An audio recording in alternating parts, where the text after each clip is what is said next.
Tere!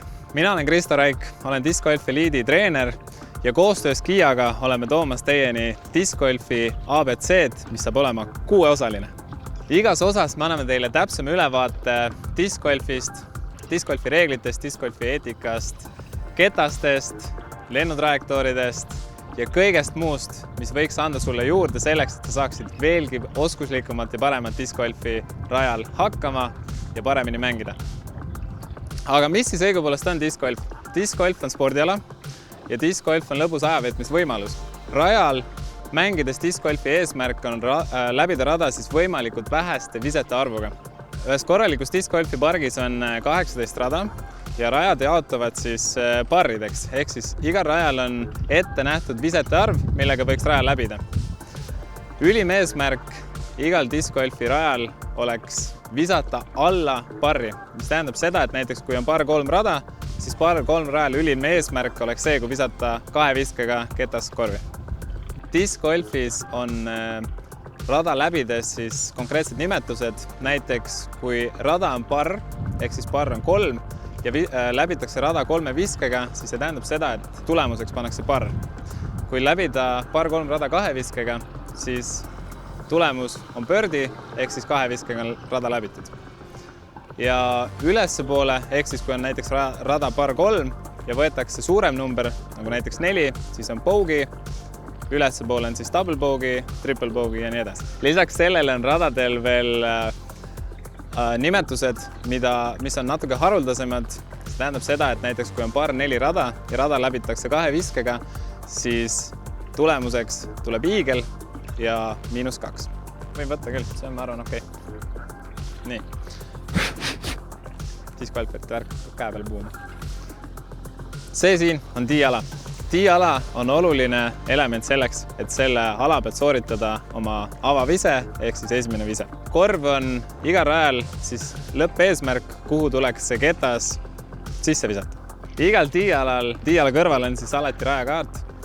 Ja rajakaart tähistab ära siis rajal vastavad visete arvud, ehk siis mis on raja par, raja pikkused ja raja lisaelemendid, mida tuleb järgida selleks, et rada korralikult mängida. Alustame siis tee-alast ja räägime natukene reeglitest, räägime natukene, mida tuleks järgida, mida tuleks vältida.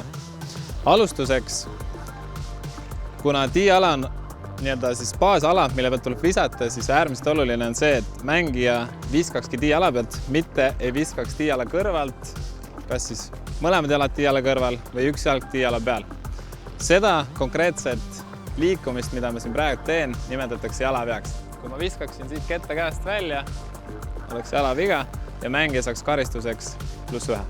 Samuti tuleks märkida ära see, et tee-ala pealt üle astumine on samamoodi jalaviga, kui mu ketas ei ole ennem käest väljunud, kui ma olen astunud maha.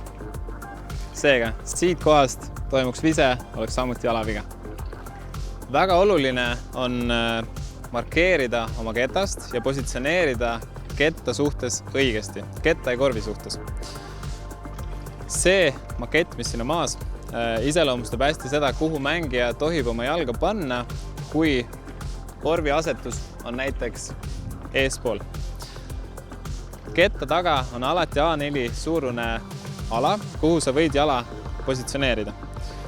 Mängijad panevad jala kas ketta taha, võivad samamoodi panna varba otsa ääre peale, aga mida ei tohiks teha on see, et kui korv positsioneerib seal pool, siis jalga ei tohiks panna ketta külje peale, ketast ettepoole, ketta peale või kuhugi mujale. Ehk siis see A4 kujutis ketta taga on alati see ala, mille pealt või millest tuleks siis visata, et sellest mitte üle astuda. Lisaks sellele on võimalik markeerida oma viskasetust. Näiteks, kui sa sooviksid kasutada seda sama ketast, mille sa oled eelnevalt just käest ära visanud, siis on olemas selline suurepärane miniatuurne ketas, mida kutsutakse minimarkeriks. Minimarkeri kasutamine ja ketta ülesse võtmine näeb selliselt. Paigutad alati minimarkeri ketast ettepoole korvi suunda. Alles siis, kui minimarker on maha pandud, võid sa võtta ketta ülesse ja seda sama ketast visata oma järgmiseks viskeks. Mis juhtub siis, kui ketas maandub OB alasse ehk siis out of bounds mängualast väljas olevasse alasse?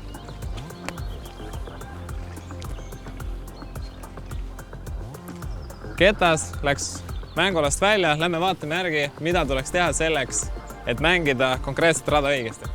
Siia maandus ketas, mida tuleks teha nüüd selleks, et mängida konkreetselt seda rada õigesti. Kuidas toimib siis OB alast mängualasse sisse tulemine? Alustuseks tuleks otsida välja minimarker. Nüüd otsid üles piirijooned, kus see mänguala paikneb ja astud sisse kuni meeter. See on siis 3 tibusammu. Paned minimarkeri maha, alles siis võid üles võtta oma ketta ja vajadusel sooritada järgnev vise selle sama kettaga.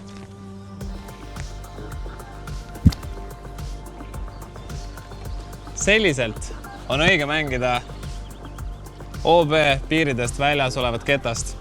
Tuled mängualasse sisse, asetad minimarkeri maha ja sooritad oma järgmise viske. Mandatory. Minu selja taga on üks kohustuslik rajaläbimispunkt, milleks antud momendil on triple mando. Dialakaart ütleb ära, kus tuleb mängida, kummalt poolt tuleb mängida mandost mööda. Antud momendil tuleks mööda mängida konkreetselt sellest kanalist. Mis juhtub siis, kui vise läheb mööda triple mandost või siis tavalist mandost? Antud momendil siis kas ülevalt, vasakult või paremalt, siis tuleks liikuda drop zone'i. Siin on ilusti drop zone ära tähistatud. Drop zone asub siin samas triple mando ees. Kui oled mandost mööda visanud, lisandub tulemusele karistusvise +1 ja järgmine vise tuleb sooritada juba drop zone'ist. Lisaks sellel tuleks järgida rajale eetilisi nõudeid, nimelt prügi maha viskamine, alkoholi tarbimine, tubaka tarbimine, kõik selline võiks jääda discgolfi pargist väljapoole. Rajal karjumine, ropendamine, samuti no-go. Kui on mängijad jõudnud tee-ala peale, siis äärmiselt viisakas teiste suhtes on see, kui ollakse vaikuses samal ajal, kui mängija viskab ja soovituslik mängijate arv, mis korraga siis rajale läheb, ei tohiks ületada 5 inimest. Sellepärast, et muidu tekivad ootejärjekorrad, inimesed hakkavad ootama ja see ei mõju mängutempole kuidagi hästi ja ei ole endal ka mõnus olla. Selleks korraks on meil discgolfi reeglid ja eetikad läbi räägitud. Järgmises videos räägime juba ketastest ja ketaste lennujoontest.